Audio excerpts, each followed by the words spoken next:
We have a historic day today, ladies and gentlemen. Please pay attention and get ready for this emergency broadcast. On this vote, the yeas are 216, the nays are 210. The resolution is adopted. Without objection, the motion to reconsider is laid on the table. The office of Speaker of the House of the United States House of Representatives is hereby declared vacant.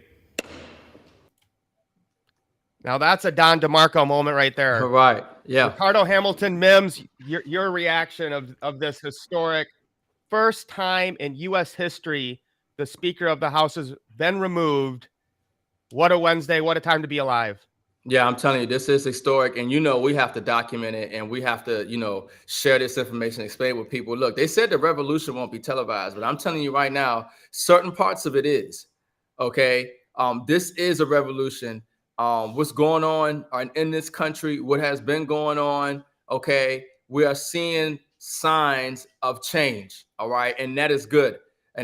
So I was excited to see this because I understand what's going on in the House and how they're getting bills passed and the corruption and everything that's going on and the type of solutions that are being presented that are not being taken up by the present speaker. I mean, term limits and line item, agendas and things of this nature. And so just folks understand something that we are seeing a major shift take place.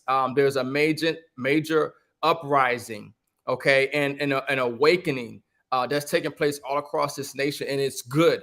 It's good. I believe it's definitely going to get chaotic. There's going to be more uncertainty and tribulation in the process, but it's the healing process, and that's what we have to go through.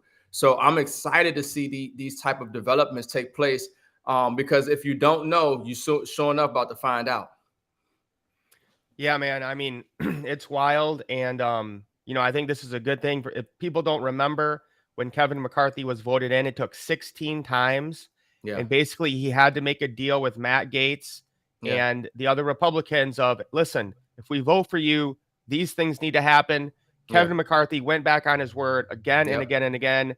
Yep. And I applaud any party or person in Washington, D.C. who will stand up for truth and stand up to principles and hold people accountable, even when it's in their own party. So, well done, Matt Gaetz. Let's hear from him real quick right now as he was speaking out on the Capitol Hill yesterday. Is outside the Capitol right now. Congressman Gaetz, if not McCarthy, then who analyzed the House of Representatives today? To whose benefit? People have called you. People say that is to your benefit alone. Is it to the benefit of you and to Donald Trump? It's the benefit of this country that we have a better Speaker of the House than Kevin McCarthy. Kevin McCarthy couldn't keep his word. He made an agreement in January regarding the way Washington would work, and he violated that agreement. We are $33 trillion in debt. We are facing $2.2 trillion annual deficits. We face a de-dollarization globally that will crush Americans, working class Americans. Kevin McCarthy is a feature of the swamp. He has risen to power by collecting special interest money and redistributing that money in exchange for favors. We are breaking the fever now, and we should elect a speaker who's better. So if not Kevin So M.I.M.S, your reaction to that, especially talking about the de-dollarization. Man, this is stuff, you see, it means something when you start to hear it echoed through the chambers of Congress and representatives of this country, when they start really talking about, yes, the de-dollarization is real. Yes, the debt is real. Yes, the economic instability is real. See, this is the stuff that we've been saying and warning people for years. And this is why we've been telling people, get physical silver, okay? Start saving in gold. Start creating multiple streams of income. Start to diversify and hedge against financial crisis and inflation. And this is what they're trying to do to save this country right now. Okay, this is what Donald Trump talks about. And did you hear what Matt Gaetz said? Look, BRICS is on the rise right now. We have done plenty of live streams where we showed that the G7 nations are in decline. That's the United States. And we've seen that BRICS and other nations in the GDP are rising. We're seeing that they're dumping the dollar, making bilateral trade agreements, taking other things besides dollar for oil. These are having massive ramifications that the people just don't realize. And they're getting caught up in propaganda. They're getting caught up in politics. They're getting caught up in this left-right paradigm, and you don't understand the underlying foundation on what makes this economy function, what makes your standard of living function. You're being lied to by the media. You're being lied to by your representatives, and you don't understand how the system works. And so one most important thing is, yes, we have to get this house in order. And the Congress, it starts with Congress. They control the purse strings. And and to be able to get Kevin McCarthy out of there, who, like Gates said, is part of the swamp, okay? This is a good thing. This is a very good thing. So we're starting to see some real change, and we could see some real progress come out of here. And because now the acting Speaker of the House, I think it's John. Can't remember his last name, but he's actually crypto friendly. Okay, he's so we're having people in here who are more for the people, because we listen to Robert Kiyosaki. He said blockchain, crypto, Bitcoin, that's the people's money. Gold and silver is God's money, and the dollar is the slave's money, right? And so we're seeing some significant actions being taken.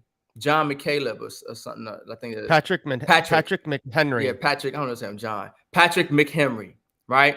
Patrick McHenry, acting Speaker of the House in the interim until hopefully they get either somebody much better in there or Donald Trump. Okay. In the meantime, until he's president. But yeah, Mike, I think this is historic, and it's revolutionary. And just be prepared, folks, for anything and everything, because you're starting to see the dominoes fall in place, and there are good things and bad things that are going to come out of that. So stay ready. You ain't got to get ready. And if you guys don't remember, Patrick McHenry was actually the guy leading the chair when they were questioning Gary Gensler last week, and he is the guy who said, "Don't make me be the first, representative to subpoena the SEC," because basically Gary Gensler wasn't being honest, wasn't giving them the information they were asking for. Yeah. So real quick, Ricardo, we won't go into this too much today, but most people don't know this, is anyone can be nominated. Yeah. Any citizen can be nominated to become the leader of the House of Representatives, a speaker. Yep. So here's Matt Gaetz last night, kind of giving people a little tease of what they want to see. There is no greater country than America. There is no greater president than Donald J. Trump. And if you don't mind me saying so, there is not a better member of Congress than Marjorie Taylor Greene. Give us the ability to fire Nancy Pelosi, take back the majority, impeach Joe Biden, and I'm going to nominate Donald Trump for Speaker of the United States House of Representatives.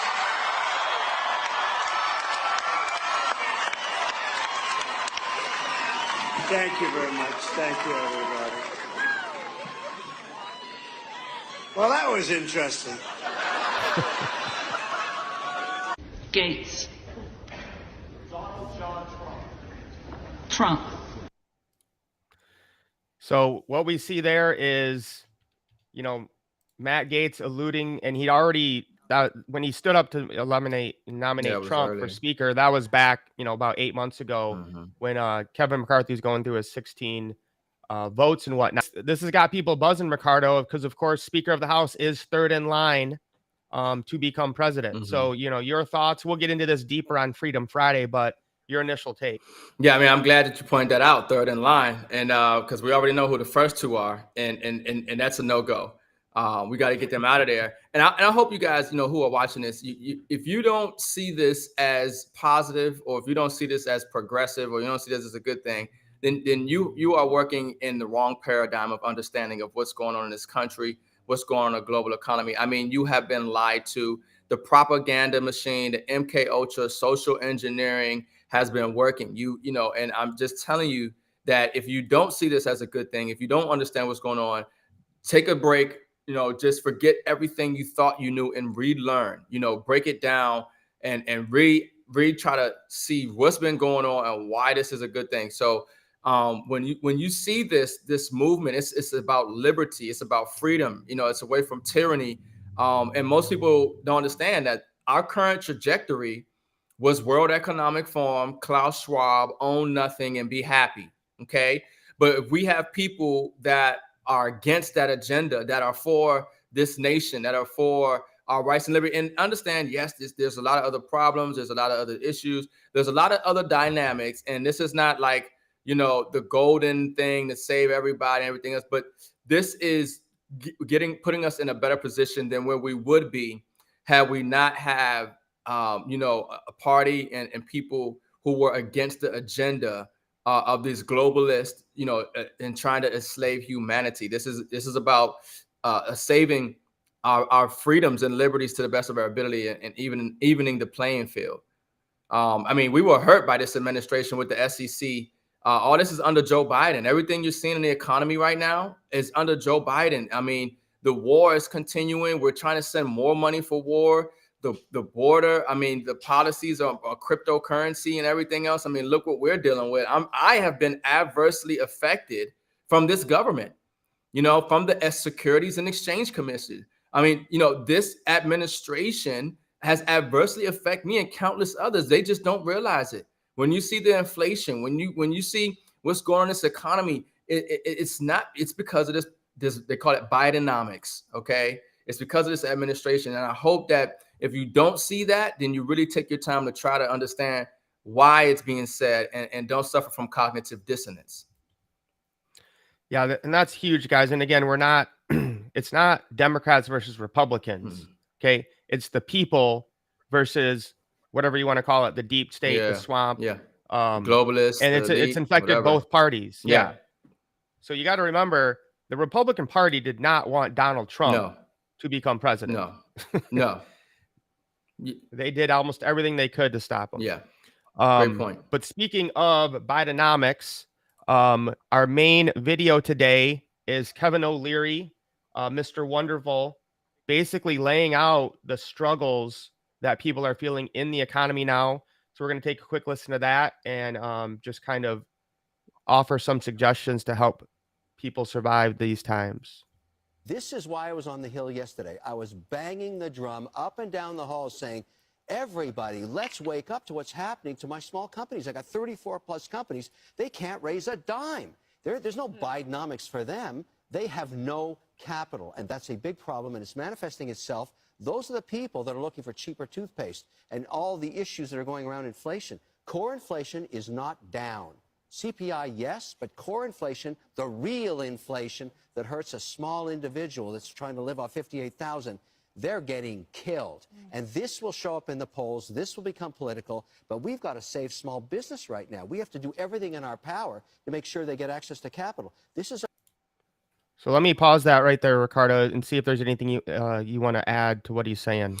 No, I would just say that, these are factors, variables, dynamics that people don't realize that are going on, and they don't understand certain areas of the economy are being affected. And he's breaking down how it's affecting small businesses. Most people just go out about their day to day, and they're worried about their own economy and being able to go to work, provide for themselves, but not understanding the macro, in addition to the micro of the economics. And so when these things are pointed out, this gives people the ability to kind of see ahead for what's to come. And that's what's most important. If you have, you're given the ability to have some vision and some foresight, so you can make the proper plans and strategies that's needed for yourself and your family moving forward. And the main thing he said there is small business needs access to capital, which is very difficult to get right now because interest rates are so high. So we have the solution for that inside of Smart Finance. We're going to be able to get small businesses or individuals with an LLC up to $200,000 of funding starting next week. So this is why you guys want to make sure you're plugged in. And if you don't need it and there's somebody else who does, that can give you another income stream. Yeah, I had a plan for that. So that's huge. We just talked about it. You just showed a problem for small businesses. And here we're telling you guys with Smart Finance, who we've partnered with, we're going to help small businesses be able to get that financing. That's huge. Yep. So we'll be talking about that more next week once we drop it into the Smart Finance suite. Yeah. This is a problem that's only 6 to 8 weeks old. You talk to anybody running a small business between 5 and 500 employees, they cannot raise any money. That's bad economic policy. And that's because Biden's focused only on the big guys. Well, we have a family small business, and not only have we been choking for so many years under this administration because of the COVID policies and the regulations, but to your point now, we can't get any capital, and the capital means nothing anyway because the dollar is so much less of a value.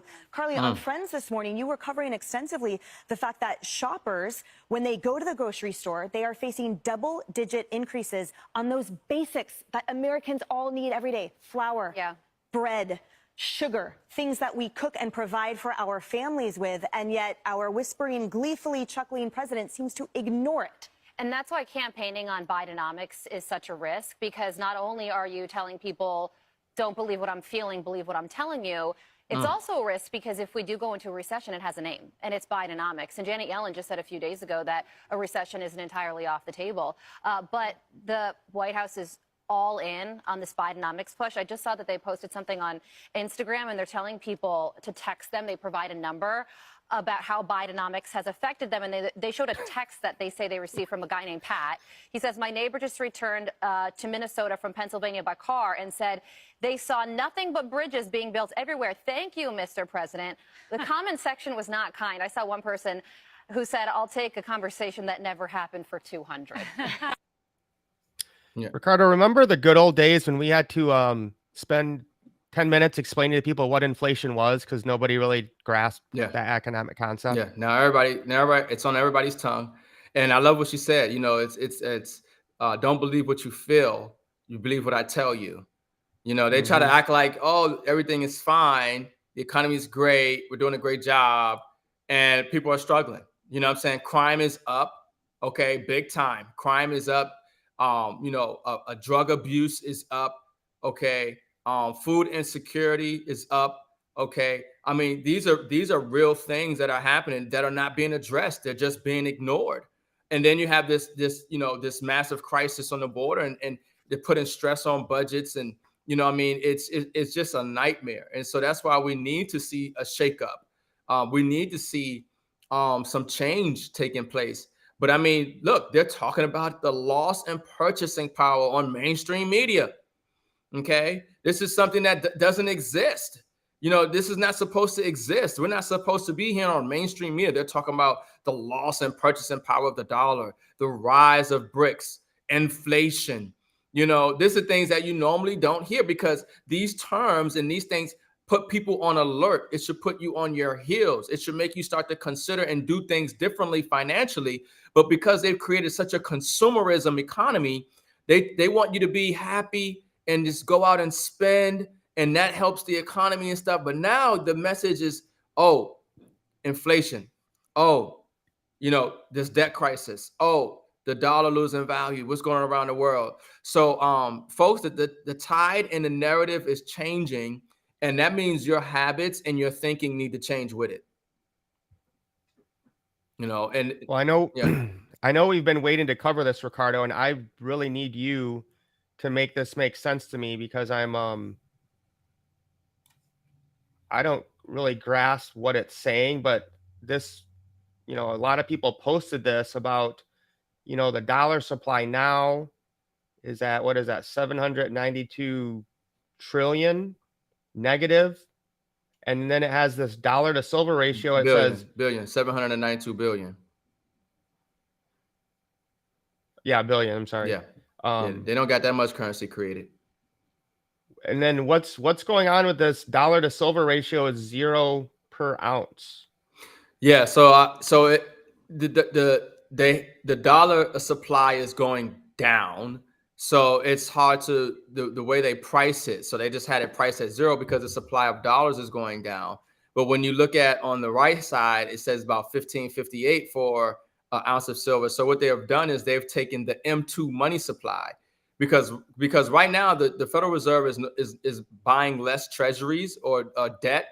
They're buying less debt and they've increased interest rates. So that's what Kevin O'Leary is saying is that we need liquidity. We need to be able to, you know, print money. Essentially, they just want to print more money because that's the lifeblood of this economy because it's a debt-based fiat system. And you have to have this debt continuing to come in or the system freezes and locks up. You have a credit crisis, liquidity crisis like in 2008. And so what we have here is that this debt-based fiat system is collapsing right before our eyes, which we already know.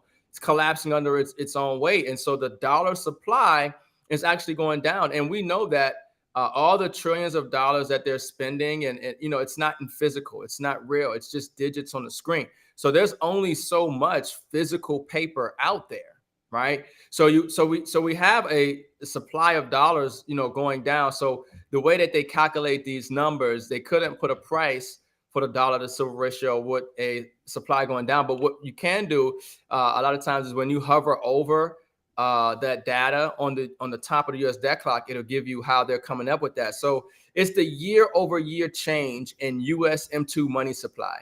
So they're saying that the year-over-year change in the M2 money supply, which is the Federal Reserve,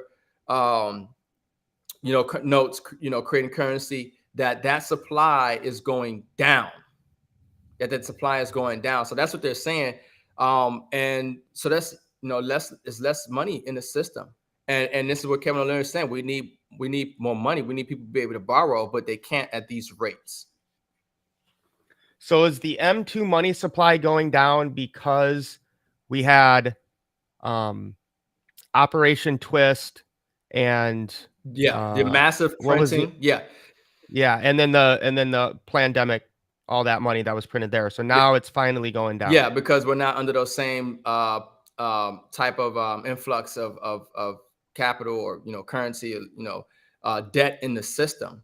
So you have to account for that change. It's like when they shut everything down, and then when they open things up, they're like, "Oh, we're up," and it's like, "Nah, we're only up because y'all shut everything down." But if you compare that to historical data, we're probably in a different way. So they know how to they manipulate the perception in the meaning of these numbers. And the U.S. debt clock is just trying to give people a real idea, because this is data from the government. This is the data from the government. So like it says right there, the source is the USGS and the Federal Reserve. And that's the real data that we're going by. So the dollar supply is going down. And and look what it says for silver, $1,500 an ounce. This is why we say don't value your wealth in dollars. Why would you value your wealth in something that is a unit of debt, that does not a unit of wealth, that doesn't hold its purchasing power, that is losing its status, respect, and value all around the world? Why would you value your wealth in that? You have to value your wealth in assets, tangibles, resources, relationships, skills. That's where you value your wealth. So this says we have the 5-year average of the yearly increase in the U.S. M2 money supply divided by the yearly world production of silver in ounces. So really, this is a more accurate depiction of what an ounce of silver should be worth versus, I mean, what do they have it now? It's like smacking the market right now. 21. No, it's 20. It's ridiculous. The market is down for the paper contracts. So understand the paper price that you're seeing on the market, that's a derivatives market. It's a paper contract market. It's not the price for real physical silver. They've been manipulating that stuff for decades, and it's paper. So they're knocking the prices down. And like I've told people, I wouldn't be surprised if we see everything crash. Okay, maybe it pumped up a little bit. They had it under 21. It was like 20.95. But I wouldn't be surprised if we see everything crash. We saw silver go to, oil go to negative 50. We could see everything go to zero, and then they restart everything back up and reevaluate it. Yep. Okay, so don't be fudded out by seeing silver and gold continuing to go down or something like that. This is a reset. And understand, when you reset something, it resets, goes to zero, shuts it down, reboots. Okay, so we're going through a reset, but this is why we say you want to make sure you're holding the assets, not your keys, not your crypto. If you don't hold it, gold and silver, you don't own it.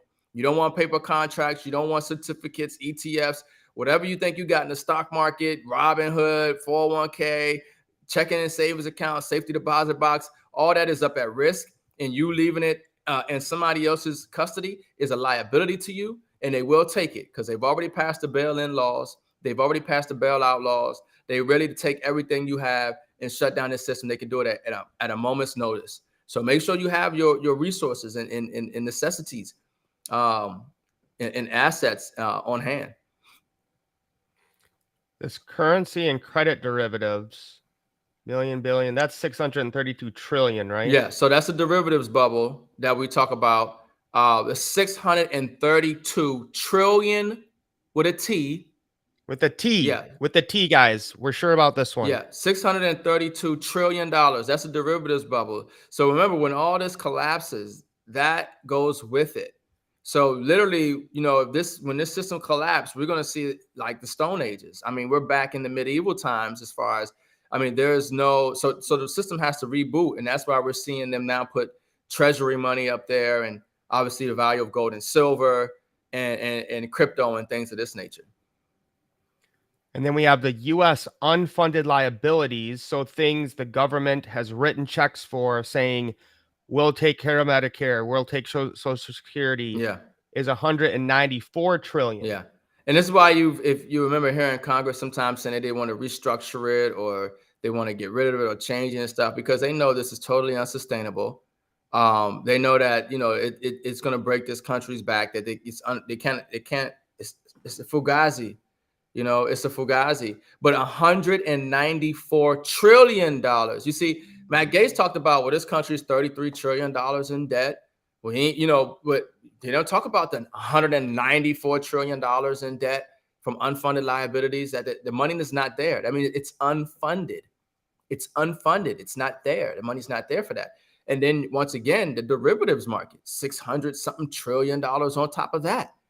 You know, so this is the biggest casino, and it's going to collapse, and it's going to have ramifications that are going to be talked about for centuries. Okay. We're living in the most significant time period in history. If you are alive right now, you're living in literally, you could say biblical times, but this is the most significant time period in history. And that's what I mean. It doesn't matter what you've read in religious texts. It doesn't matter what you've read throughout history. There is no greater time, more significant time to be alive than the time that you're in right now. And the ramifications of it not only will be talked about, but felt for centuries to come. And this is why we say, if you didn't come from a wealthy family, there's the opportunity to make sure a wealthy family comes from you. But there are certain things that you need to be doing and certain ways that you need to position yourself and represent yourself moving forward.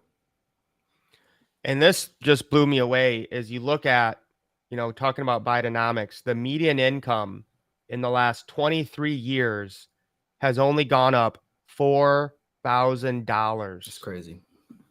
And then you look at the price of a new home has almost tripled. And the price of a new car has more than doubled. So, I mean, we know times are tough out there. Yeah. It might be a while until, you know, things get better. So that's why we have, you know, partnered with Smart Finance.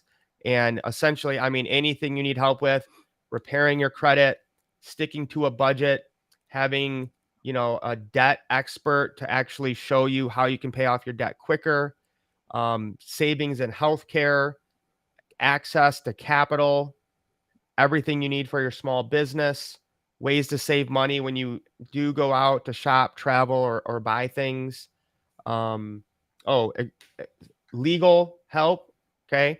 And I was talking to somebody the other day, Ricardo, about, you know, they were having issues with their, you know, their kid's dad. Right. And she was like, I don't know what to do. Like, I want to, like, you know, seek advice from a lawyer, but I know I can't afford it. Or if I could just have somebody write a letter for me, maybe he would get the point. But she was scared to do anything because she's like, I can't afford a lawyer right now. And so this is all provided in that Smart Finance suite. Yeah. And just so you guys know, everything that he mentioned that's provided in Smart Finance, $60. That's it. I mean, that's what you start out with. That's crazy. I mean, that suite of services. I mean, credit, debt elimination, legal, tax, setting up trusts, all that stuff. Okay. 60 business, you know, we talked about the business loans, okay, and things of that, business services, $60 a month, no contract. So we have a lot of people who are taking advantage of Smart Finance and benefiting from that. And obviously, with everything that's going on in this economy, like I said, there are certain things you want to do. Get your financial house in order, okay, and accumulate assets and create multiple streams of income. So, you know, that's basically the solution, guys. I mean, that's why we join with this company and partnered with them to bring this to you is, you know, we're here to sound the alarm. We're here to keep you motivated, but we are not legal, tax, debt, credit experts. Okay. We know a lot about this space, but we brought in professionals and gave you the platform for everything that you need. So get your financial house in order, get ready, because like Ricardo said, you can't, what was your shock and awe thing? Avoid the shock and awe. Yeah, we don't want people to get caught up in the shock and awe of whatever goes down, because we know something's going to go down. We know situations are going to come up, and we don't want you in a shock and awe. We want you past the shock and awe phase, because you anticipated, that you already knew that something was coming. We just don't know what it is, but there's always something coming. And if you always are in ready mode, you anticipate events to take place. You can skip the emotional process that the average person will go through, the paralysis of analysis, you know what I mean, the fear, the doubt, the uncertainty, and you can go straight into action plan. You can go straight into, you know, solution-oriented mindset. And so, you know, skip the shock and awe. Don't be shocked or in awe about anything that you see going on moving forward with this government, with this economy. You should already be in the know, and you should already have some type of strategy or plan, or at least the ability for your mind to process and not be stressed out about what's going on. And like Ricardo said, is you have to be prepared, because they're going to try to crash everything to get you to sell your stocks, your gold and silver, your crypto. And you need to be mentally and financially prepared, so that when that does happen, you're not having to sell your assets. You're able to buy the assets when they drop the price. When was the best time to buy Bitcoin in the last 5 years? The day we found out that the US was going to shut down, right when the pandemic started. That was the best time to buy stocks. That was the best time to buy oil. That was the best time to buy silver. So when something happens like that and everyone's scared, that's the moment that you need to be ready to buy. So don't be distracted, stay focused, stay informed, but know that it's coming, whatever it is that they have planned. And we want to help as many people be prepared for that. Yep. And I'm excited for Freedom Friday, guys. We got a lot to talk about that we can't talk about on these airwaves. Yeah, Freedom Friday is going to be huge. M.I.M.S. Oh, I'll bring up one last thing, yeah, I want to switch, that we want to make sure people sign. Yeah, we want to switch gears really quickly for our runners community and people that have been benefiting and watching also what's been going on with the DebtBox ecosystem. There is a We Stand With DebtBox petition.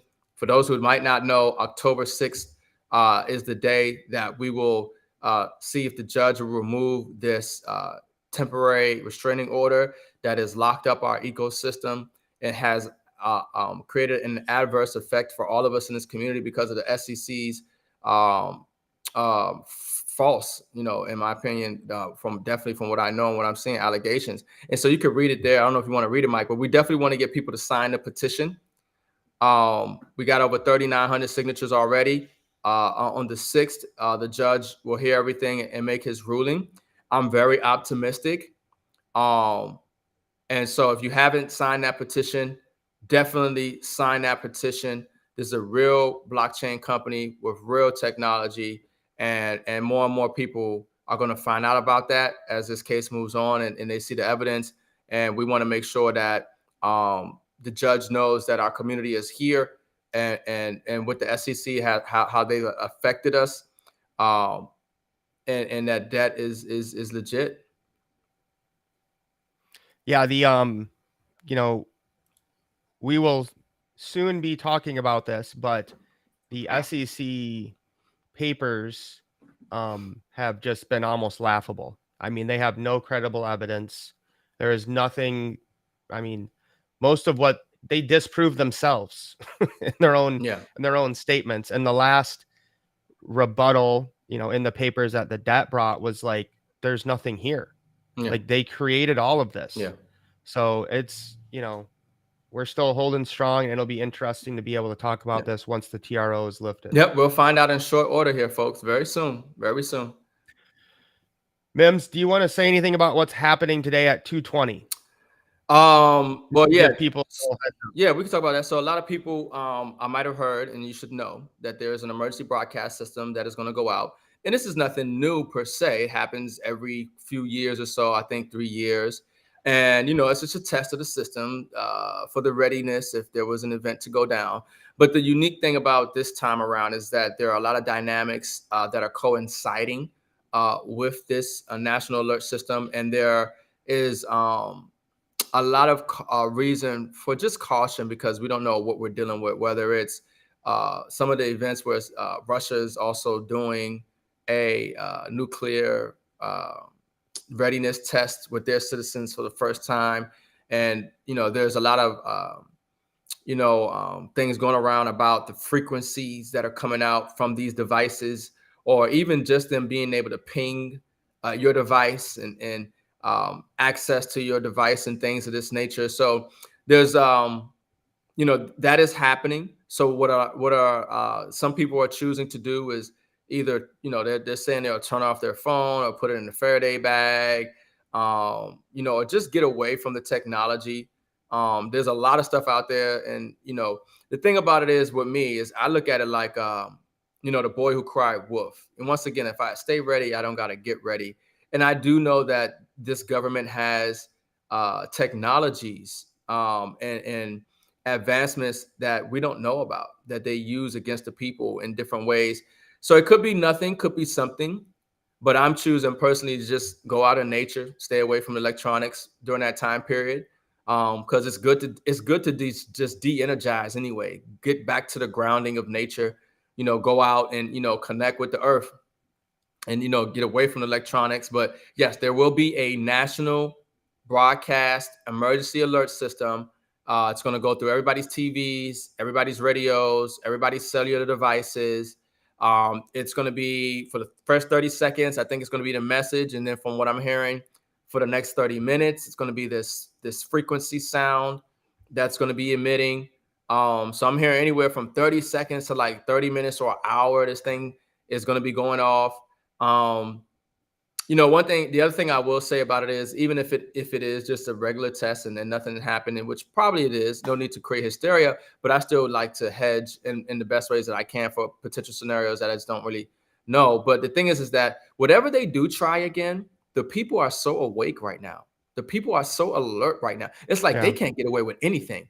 Conspiracy theory or not, it's like whatever they try, we're already just so alert, expecting something. And sure, they might not do it this time, they might do it that time, they might do it. But when they do it, because we're so in an alert, in a heightened state, just waiting and looking for whatever the next thing, the next false flag, the next, whatever it is that come out, we're so alert. So, I am, I like to see this. I like to, so that way, once again, there's no shock and awe. You know what I mean? There's no shock and awe if something does go down, because people are already like ready and waiting for something to go down. But yeah. It's almost like the pandemic had the opposite effect of what they wanted. I think they thought people will fall in line, people will be scared, and then when we do it again, it'll be easier. Yeah. I think what I'm worried about is if there is something that's actually legitimate, is people might not heed the warnings because we've been lied to for so long. Yeah. But I see people, it doesn't really matter what party they're in now. I mean, they just know, like, we were lied to for years about multiple aspects of everything. And it's like, for what? And then no one comes out and says, oh, sorry about that. Oh, we were wrong. They just keep lying about it. And people are just sick and tired of not being able to trust our government officials. Yeah, no accountability. And I don't trust Bill Gates. When I go to TED Talks and I see Bill Gates on stage talking about there's too much CO2 on the planet, and then he gives a formula, and one of the variables in the formula is P, and that's for population. And then when I hear Bill Gates say that, well, we're doing a good job by reducing CO2, by reducing the population, and we're doing that with healthcare and vaccines. Okay, I don't understand. So there's a lot of things behind it as well, but I don't trust Bill Gates. I don't trust his government. And so, this national emergency alert system, some people are making the correlation to those who have been vaccinated as well. But like you said, Mike, it's just, the people are waking up. I don't trust none of them. And we just have to stay alert and keep our head on a swivel right now at these times. Couldn't agree. And Yeah. so again, guys, probably nothing to worry about, but just take an hour and get out in nature and put away your Yes. phone. Yep. It starts at 2:20. It's supposed to go from 2:20. And like I said, if it goes for an hour, it could be obviously 3:20. But I'm hearing just probably 30 seconds to, for one part of it and 30 minutes for the other part. I'm not sure, but it is going out. There will be a national emergency alert system today on October 4th. Oh, I almost forgot is we're on a 90-day run, guys. That's why we're going at noon. Again, you can catch us, on replays on our YouTube. Right. So if you got to work during the day or you're busy, you can always catch us later when it's most convenient for you. But tomorrow we'll be doing Trading Thursday. That will be on a private Zoom. So if you want to get in that, make sure you're connected in the Runners app or in our Facebook group. We'll post that stuff there. Everything you need is down in the description, whether you're on YouTube or Facebook, to join the app or get in the group. And we'll be covering some trading information tomorrow, maybe review some stuff from last week with the Pika trades we've been sending out to the group. Other than that, my man, I think we're good. Yeah, we're good, folks. Yeah, like I talked about, October is going to be an exciting month. I'm excited about the 6th to see what happens with this TRO and our ecosystem get back in control and take off again. And we're going to watch what goes on Capitol Hill. So those developments, and we're going to continue to document this collapse while providing solutions that people can use right now to put themselves in a much better financial and more secure position moving forward. Couldn't have said it better myself. All right, lace up. Let's get wealthy, guys. Peace.